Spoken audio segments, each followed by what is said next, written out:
é muito interessante a gente pensar que essa questão do vampiro é uma questão muito antiga. Então, se a gente parar para pensar, em todas as partes do mundo tem essa representação de alguma criatura, né? Às vezes ligada às bruxas, às vezes ligada a outros animais, mas sempre com essa característica de sugar o sangue, né? De outras criaturas. Então é interessante a gente pensar que, primeiro, essa questão do vampiro, que é um morto-vivo, né? Ele não está nem morto e nem vivo, mas ele é alguém que está ali no limiar e que acaba voltando para aterrorizar ou espantar os vivos. E é interessante porque, por exemplo, nesse Journal of Vampire Studies, eu descobri que a palavra vampiro, a origem da palavra vampiro, ela está ligada exatamente à pessoa pagã que participava de festas e bebia ou ficava bêbada em oferecimento às divindades. Então, ela vem da língua eslava, né? Que é o pior, vampiro ou pir. Então, significava essa questão, essa pessoa que ficava aí embriagada. E com o tempo, né? Então, não tinha relação com o sangue em si. E com o tempo, essa representação ela começou a ter um caráter sobrenatural. E aí sim tem essa representação do vampiro sugador de sangue, né?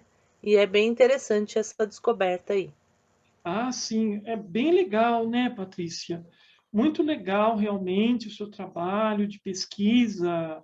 Você, como pesquisadora sobre esse tema, sobre a literatura gótica, doutora em literatura, você demonstra realmente ter bastante conhecimento sobre esse assunto. Por que a gente relaciona geralmente a mulher com a figura do vampiro? É interessante que uma das características do vampiro, né, ou da vampira no dicionário é ser a mulher, né, a femme fatale, né, aquela mulher vamp, né, aquela que sedutora e tudo mais. É bastante curiosa essa relação, né, entre a figura do vampiro e a mulher, né, como ser sedutor, é bem curioso mesmo, né? E me fala uma coisa, tem algum lugar, assim, principalmente na Europa, onde o mito do vampiro foi mais marcante, a ponto de dar origem aí a histórias, a lendas da tradição oral? O que você pode nos falar, assim, a respeito disso?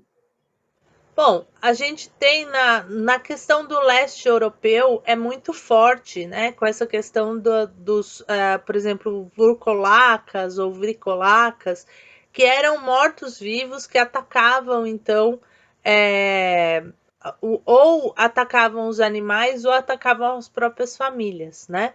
Uhum, Então era um morto-vivo que acabava voltando é, da, da, dessa questão da sepultura, né? uhum, E aí a gente vai ter na Romênia os strigoi, vai ter na própria Alemanha, então vai ter vários lugares, né? A questão da Eslováquia com o pir, a Bulgária com o vampir. Então tem uhum. essas representações.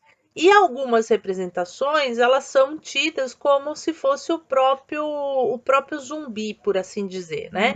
Aquele Uhum, vampiro morto-vivo que está em decomposição e está relacionado a questões fétidas, a questões, né, mais relacionadas à questão da decomposição. uhum, Existem também alguns outros que têm essa questão de ser uma pessoa, como se fosse uma pessoa é, é, viva, né? uhum, Como se fosse durante o dia uma perfeita, uma pessoa normal, perfeita, e à noite então uhum, tem essa representação, que é na Bulgária, o vampiro.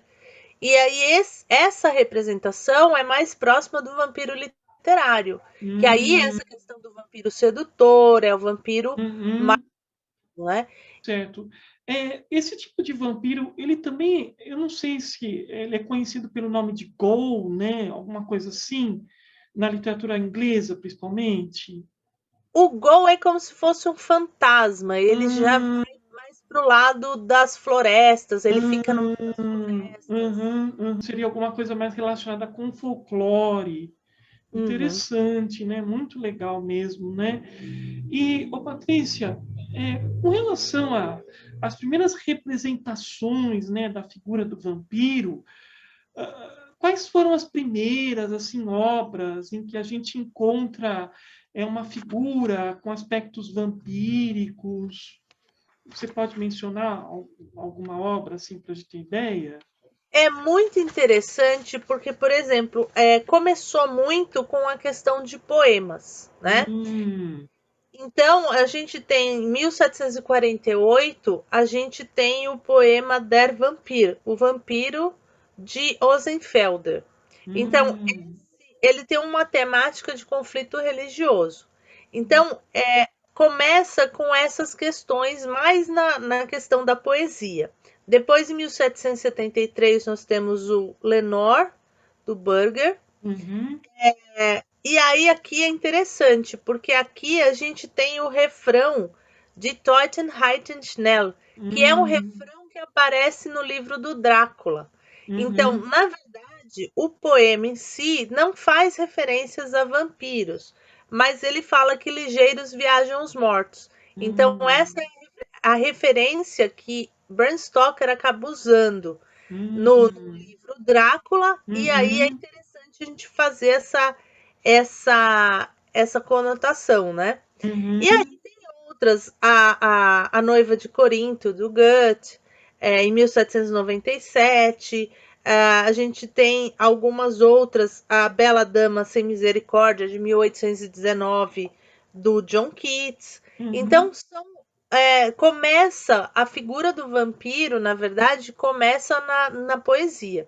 Depois que ele vai para a prosa.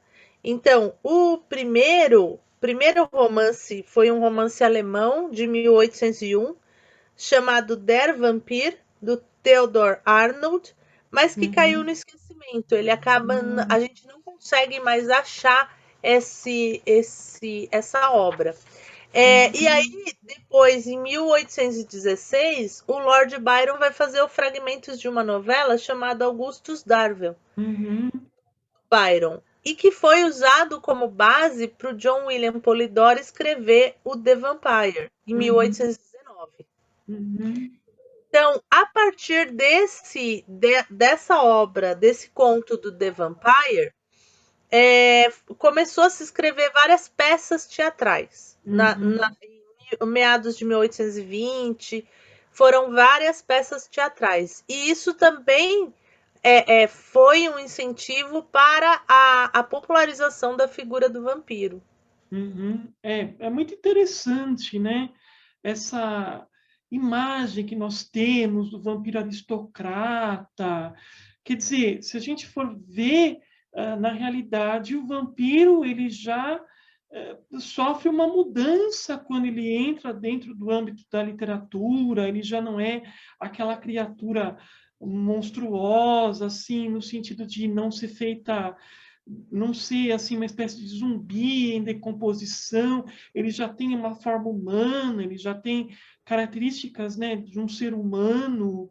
É curiosa essa comparação, né, essa, digamos, essa ligação que o John Polidori faz do vampiro folclórico com o aristocrata. Você acha que tem assim alguma crítica com relação à classe social ali embutida ali no meio, com relação a essa representação do Polidori?